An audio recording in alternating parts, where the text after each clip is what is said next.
So when the team wasn't always the Kenyan Run. No, the team was, when I originally started, we were at this community center called Mickey O Center. It was a PAL center. And It was in RedHook. RedHook, and we started out with that. And I wanted an identity where, black kids knew that the team was black. And that, we had something to be proud of. Mickey O was an Italian name, but we were an Italian. So I wanted to come up with something really catchy. And I was reading about the Kenyans, Kip Keno and all these guys, Philip Bayi, and they started dominating distance, and that was a new avenue for blacks, man, up until this day. Nobody knew about the Kenyans in distance, and they always said that was, like a white guy's race, But then again, distance runners started coming in from Africa and totally dominating the world. And so I decided to change the name of the team to the Kenyan Runners in 1979. And when I did that, we just started totally dominating the city and Long Island, and then we started going out of town. Because when we went out as Mickey O, we were very successful, even running the sprints and all of that stuff. But I guess it wasn't really meant to be taken off until we came up, changed the name of the program. And then it seemed like it was more meaningful as a Kenyan runner than it was as Mickey O. Even though we had built a reputation as Mickey O. Everybody wanted to be Mickey O. I want to be on Mickey O. And it's a great advantage to have a mystique as a team, a name, a precedence where, hey, I want to be a part of that. And so being a part of a winner was important for the program. That's how I attracted the kids from the streets into the team. It wasn't always easy because we were competing against the streets. I lost a lot of runners, man. I think even with the success I had more tragedies than any other team in the country. 10-year-old hanging himself, 14-year-old getting shot in the mouth, 16-year-old playing with a gun, shot himself in the head. It's the war of the streets. Guys getting out of the programs, getting involved with drugs, getting shot, becoming drug dealers, all because you lost mental discipline of staying with something that you knew you were good at, but you lost confidence. And see, that's why it was so important for me to build confidence in people, because without that, you lose. You see it every day. Even more so now than ever. There's so many kids running around here, man, that just need somebody to put their arm around them and tell them that you could do it. Even when you ain't doing it. That's the game. When you don't have the talent, I made kids believe that they were good. Even when they was losing. My thing was, I don't care if you lose, just don't give up. And that was an important lesson for everybody, because if you give up in anything that you do, you'll never find out how good you could be. And then even if you want, you'll be proud of yourself as a person. So character builder was the whole program, man. Winning was just an attribute to it. Actually blessed by God, man, to be a coach for children, because I had a gift. I had a magnetic personality, and I was dedicated. Guys fed into me, Kids, man, looked at me. They were afraid of me. They didn't want to lose. They didn't want to be the guy to mess up the team. And that put a lot of pressure on them. See, but those type of pressure is the same kind of pressure that you get from life. There's times when you're going to be discouraged in life where you're going to say, damn, man, I don't want to deal with this, man, and you give up. And I was building people to have that determination character to excel. Everybody thought it was about winning. It was about defeat. see, when I lost a kid, I felt like I was defeated. If a kid quit a program, I didn't know how much he was getting to take with him into life so he could survive.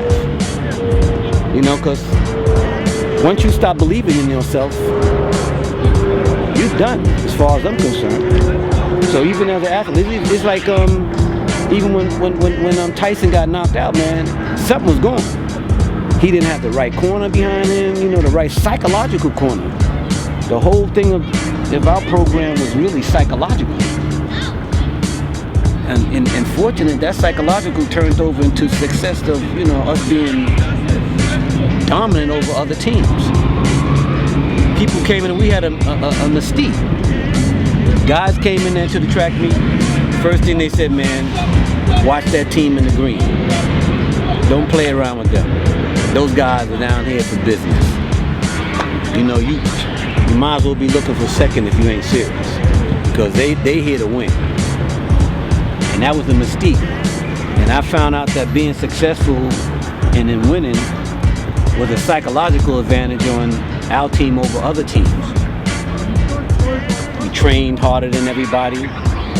People were scared to come to the team because of the way we trained. And being mentally tough in life, man, is the reason that you excel. And the other part of it is, when I grew up as a runner, I had talent.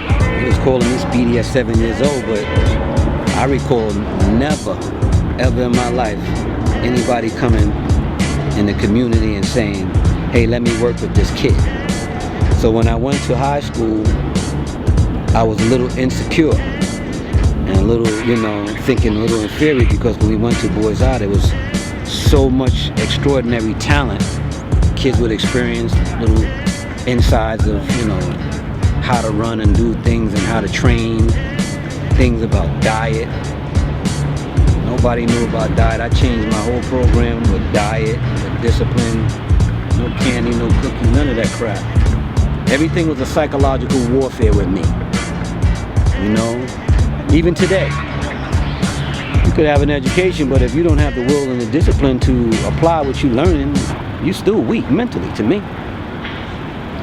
So being tough and being psychologically tough for life is what has helped you succeed in life. And that was one of the secrets that I had, you know. Bless the blessings of God, man, to nourish me with good runners. And the ones that weren't good, they became good because of what I was offering them psychologically. And I can guarantee you, man, everybody who came out of that program got something out of it psychologically.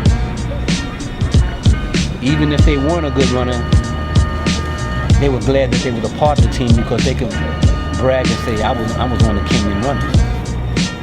And being on the Kenyan brought prestige to you because of the success that the program had. And it was consistent for 25 years that I was in it. I've had a national champion for 25 years straight. And there was kids in the program that won 13 national champions while they were there. Everybody was winning 3, 4, 5, 2, 1. So if I added up all of the national champions, I probably developed 100 national champions. Because your brother, he won 3, John won 3, David won 3, Jamila won 13, Veronica Flores won 2, Kenny Wilson won 8. So when you start accumulating how many national titles we won in terms of adding them all up with the kids, you could add up to, you know, probably 100 national titles. And the one thing that really was a disadvantage for me is because since track is such a hard sport to train for, most kids wanted to play other sports like basketball because it wasn't as demanding on you physically. Most of the basketball is basically a skill sport. Track is like boxing. If you're afraid to get hit in the face, you can't be a boxer. So you have to be totally disciplined and wanting to deal with the punishment, because you run track and you do certain workouts, you might be throwing up, muscles tight, seeing spots. You know, kids came to the program, saw what was going on. Some of them didn't last, and that's the same way they don't last in life. They get in there and they quit. And I was showing them a way to deal with life, not so much to be, you know, a great champion. See, the champion thing sucked them in. To be tough. So when they got in there, it was like, you know, damn man, Speedy was right what he's saying about, you know, mental toughness, because, you know, everybody's gonna be depressed in life. Everybody's gonna go through challenges in life. Everybody's gonna have disappointments. I have disappointments as a coach.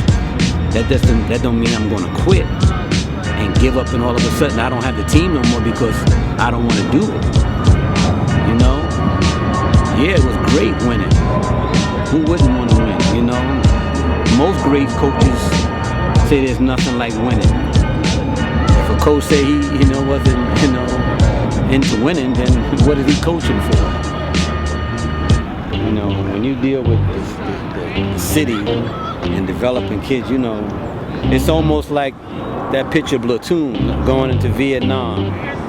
I'm the general, I taking troops out into the war zone, and everybody ain't coming back. It's the same thing with the kids on the team. I had 20 kids, and maybe 15 of that kids is gonna make it in life, and the other 5 is gonna not make it. And that's how I felt, like I was some kind of platoon sergeant taking guys to war, which was the streets. When I first started the team, that's when guns started coming into the community. 77. When I first started the team, it was 77, and then around 79, you know, things started getting a little bad with guns. They had a big article in the Life magazine about RedHook, about guns, and it was like I was competing against the streets.